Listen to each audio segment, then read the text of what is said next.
Dave Palumbo here with Muscle Serpents Daily, and as you can see behind me, it is nighttime. It's 2 in the morning. It's actually 1 in the morning. I'm sure I won't get out of here until well after 2 in the morning, but I love what I'm doing, so it's not work, right? That's what they always say. All right, we fed today, but we also had 3 clutches laid. I saw them being laid earlier this afternoon. I actually caught one actually laying the clutch. You'll see a little of that footage in a little bit. The interesting thing about this is that a lot of the clutches were unexpected. So we had some bad luck a few days ago. Today, hopefully, will be a little bit better luck. There's a couple of clutches that the father might be debatable between one or the other. We'll have to wait till those clutches hatch to find out what's going on with that and get all that stuff done. So we got a lot of work to do. Let's head into the snake room. All right, this is my plasma boa. She is a blood anery type 2 hypo. I produced her from a Hypo Blood head anery that I got from Vin Russo, that I bred with a super hypo head anery het blood male. I grew her up. This is her first litter. The great thing about it is the first female I've ever actually produced that actually had their own litter. So this is really cool.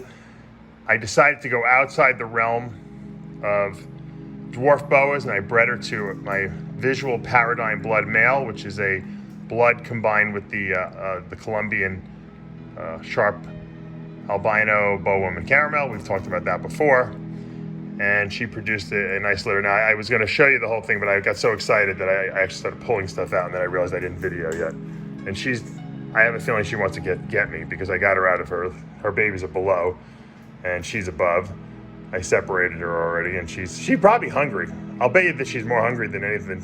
I don't think she's really being defensive. I noticed that these dwarf boas love to eat right after they give birth. I had 2 onyx boas that they couldn't eat quick enough. I couldn't even believe it. She's gorgeous. When she was first born, she was almost like just a see-through, transparent, that's what they call it, plasma looking gray. She got a little darker when she got older, and she just gave birth, so she looks horrible right now, but couldn't wait to see this. So we produce all basically bloods and hypo bloods that are Parahet, which means they're either het for sharp albino or they're het for boa woman caramel. So this is an exciting clutch for me. I got that hypo gene into the paradigm blood project now. So now going forward, I can produce Paraglow bloods. Up to this point, I've only been able to produce the paradigm blood. So this is going to add a little bit more red and a little bit lighten things up a lot more. So very successful litter. I'm going to show you what I got in a second. I just want to get her back in. She's actually behaving better than I thought. So all right, here they are. I had a few infertiles and I had a couple stillborns, but by and far, most of them were very healthy, nice size. Like I said, these boas that are dwarf boas, they produce big babies. And even though I bred her to a 50% Colombian, the babies are big. Look at some of these. I don't even know what the freak I got, to be honest with you. Look at this little beauty here with the stripe. Obviously, everything is blood here. So everything in this box is blood, so I don't have to even question that. Now, some of the stuff is going to be hypo blood. Obviously, this is definitely hypo blood. And they're all parahets, so that means they're either het for, once again, boa woman caramel or sharp albino. So that's exciting. You're not going to know which they are, so I'm going to have to obviously hold back a couple females here for sure, and maybe even a male or 2. I don't know. But look at this crazy pattern stuff that's going on here. This is just wacky. Now the line of blood I bred her to, Vin Russo's line, is what he calls his disappearing pattern line. So some of the snakes have very little pattern, a very faint pattern, but these, and so some of these, I don't know if once again the hypo gene messes the saddles. So you can see that the hypos definitely have the ones with the weird saddles, stuff like that. But then we have some striped ones in here and stuff like that too that are really, really kind of cool looking. And once again, until they shed out, we're not going to really be able to see much. Some of these actually look Yeah, I don't think that there's nothing looks super hypo, and they wouldn't be super hypo anyway, because only one of the parents was hypo. Although, you know what? I should, well, yeah, only one of the parents could have thrown hypo. Paradigm Blood was not hypo. Look at this little beauty right here. Sneaking away. All right, so another great BOA litter. I guess it's BOA breeding season, or BOA, I should say, birthing season. I'll keep you guys updated when this clutch sheds. All right, here it is. We expected this a couple days ago. I showed you the VPI Axanthic girl who had laid one egg. I thought she was going to give birth to the rest of her clutch. That night, didn't happen. 5 days later, we got the clutch on the ground here, which is interesting. I'd never seen that happen in a ball python. I'd seen boas that pooped out a baby or two or three. She evidently let an egg out. And the egg she actually let out was definitely infertile. I didn't see really, I mean, there's like a little, it looked like there might be an embryo. I don't know. It didn't look very viable. So I don't know, maybe she just got rid of something that wasn't good. She seems to be sitting, I haven't looked at her eggs, but I saw them being laid before. I'm going to show you a little video. Let's cut to that right now of her actually laying an egg. I actually caught her earlier today laying an egg. We can watch it. Ball python laying an egg. That's my VPI Axanthic Fire. Wow, just caught that. That is something you don't see very often. Perfect view. Usually they hide away. I'm watching her pass an egg. Nice and slowly there. That's pretty amazing. She actually laid an egg about 5 days ago. One random egg that's probably not good. I don't know if it just, she pooped it out by accident or what.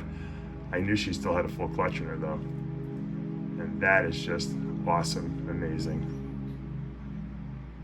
Once again, we just got really lucky that we were able to see this take place live here.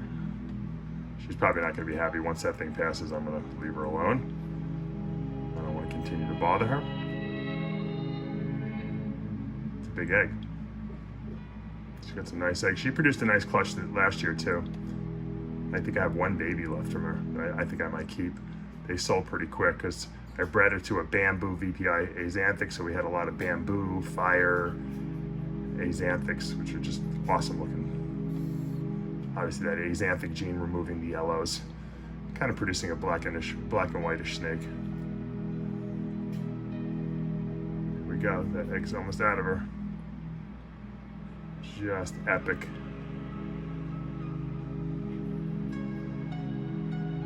If you ever wanted to see an egg being laid by a snake, there you go. I'm sure the dinosaurs were pretty close to this. Good day here, Palumbo's pythons and boas, man. I like to see those big, healthy eggs. And you can see they're very moist. The outer shell of the egg is, if you touch it, would be very like, almost like you can put your finger through it. And then it hardens up after, you know, an hour or so. It starts to calcify a little bit and dry out, and it has that typical leathery, you know, look that you see from reptile eggs. But when it first comes out, it's got a lot of moisture to it. All right, she pretty much laid that egg. We're gonna kind of leave her alone now. Let her finish. All right, so that was pretty cool, right? I mean, you don't always get to see an egg being laid, but I got lucky. So we're gonna pull her. Once again, she was bred by a VPI Axanthic Bamboo. Let me show you that male. Let's go over there and take a look at that male. All right, there's my VPI Axanthic Bamboo. That is the daddy, bred to a fire VPI Axanthic. This past season, in 2019, we produced some really nice VPI Axanthic Fire Bamboos. I sold one of them, I'm keeping one. And everything actually out of that litter was really cool. Great gene.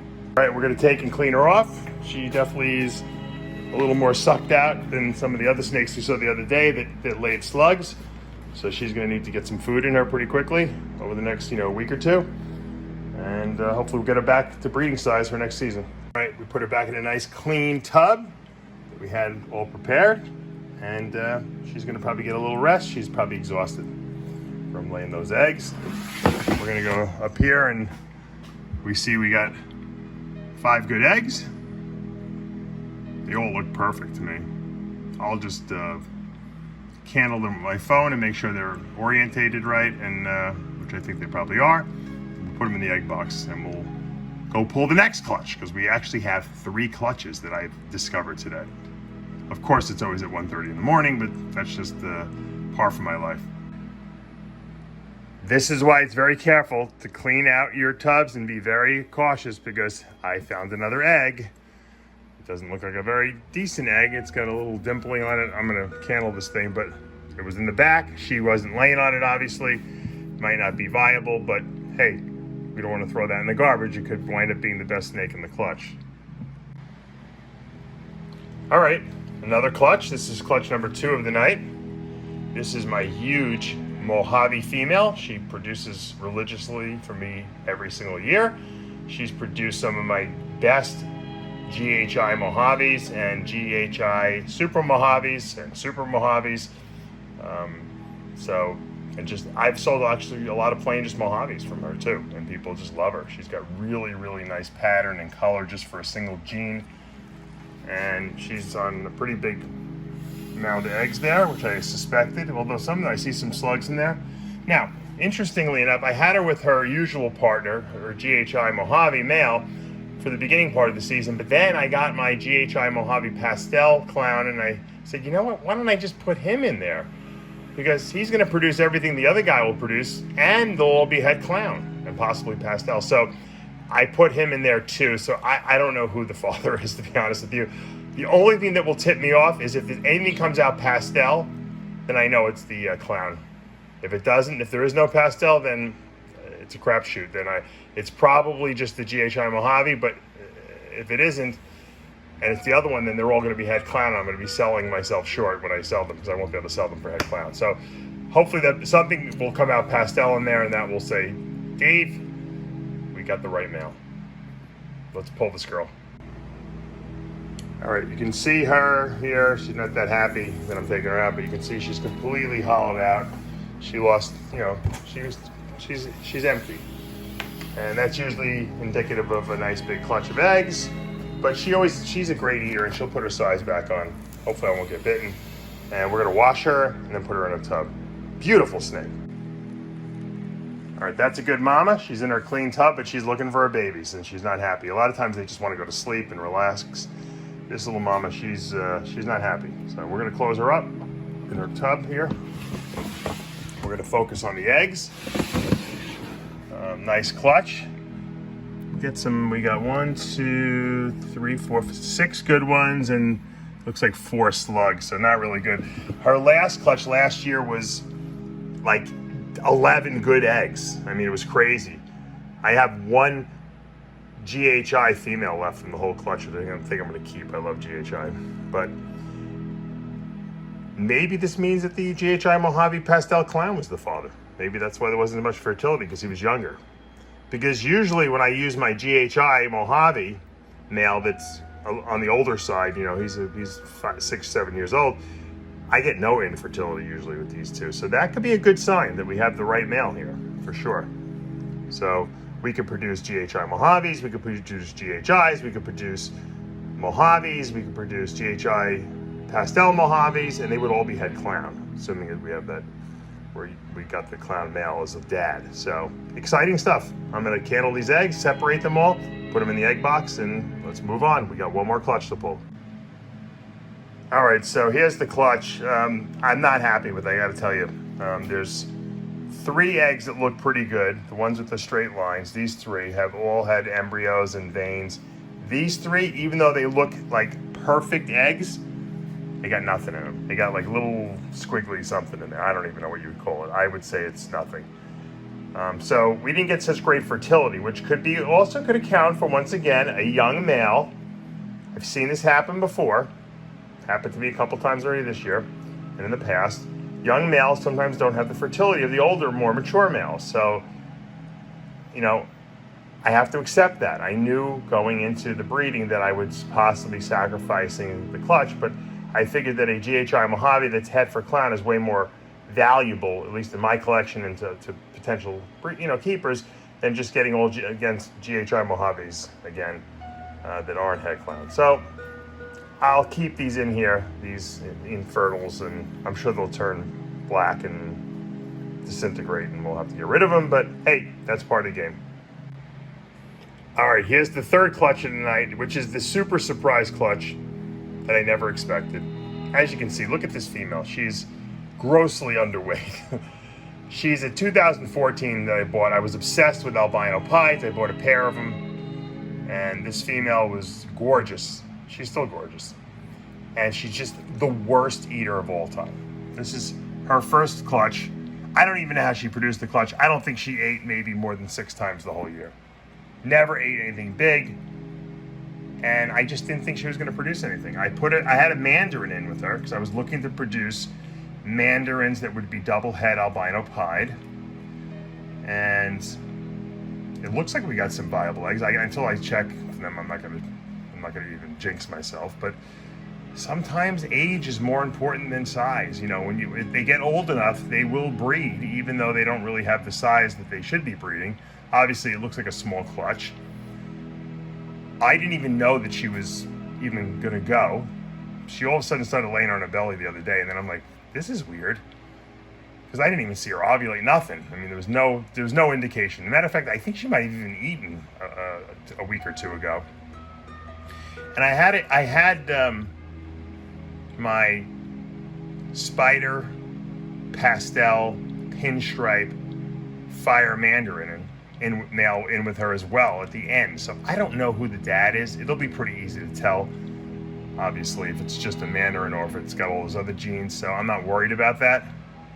But it's so interesting when you have these cases where, you know, you have a really nice big girl, she doesn't go, like my terrible sugar.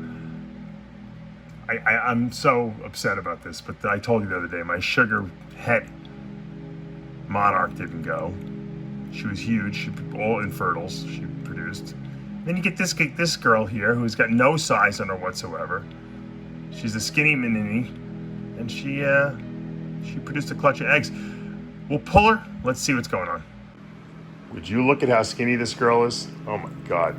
She looks like she's a 6-month-old snake, when in fact she's a 6-year-old snake. Look how skinny she is, look how hollowed out she is, because her body, you know, used every bit of nutrients to support those eggs and the growth of those eggs. But you know, in my experience, when you have an older girl like this who goes because she just goes, and she's skinny and she's a terrible eater before this, after, they become voracious eaters. Either that or they die.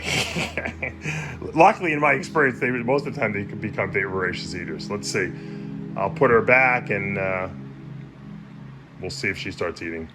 I have a feeling she's going to start pounding the rats. I hope she does, at least. So I love this snake. Look at those beautiful tones in this snake. Really, really nice looking albino pied with a lot of highlighting in there. All right, guys, that's it for tonight. I hope you enjoyed our little review of the 3 clutches laid on the ground. I knew we were getting close to stuff being laid. I think over these next 2 or 3 weeks, we're going to see a lot of stuff on the ground. It's weird because I got an initial big wave of stuff which is hatching now. Then there was like a lull, and now I'm getting another wave of stuff. I hope we're going to have a lot of fertile stuff. I get nervous when things are separated and things don't work out right. But and then I think I have a third wave that will be coming after that, because I have stuff that's just starting to like have their pre-lay sheds, and I don't even know what to expect, to be honest with you. I have some babies that are not even 2 years old that might go. So hey, it's exciting. This is breeding season. When you have a lot of snakes, you have a lot of anomalies, because there's more likelihood that you're going to have some young snakes that go, and then some old snakes that never want to go. And that one albino pied I had go today, I didn't think she was ever going to produce babies, to be honest with you. I just kind of put the male in there, humoring myself. But that's what you got to do. You got to put the snakes together. They know what they want to do. That's the take-home message here today. All right, guys, I hope you're enjoying all the coverage.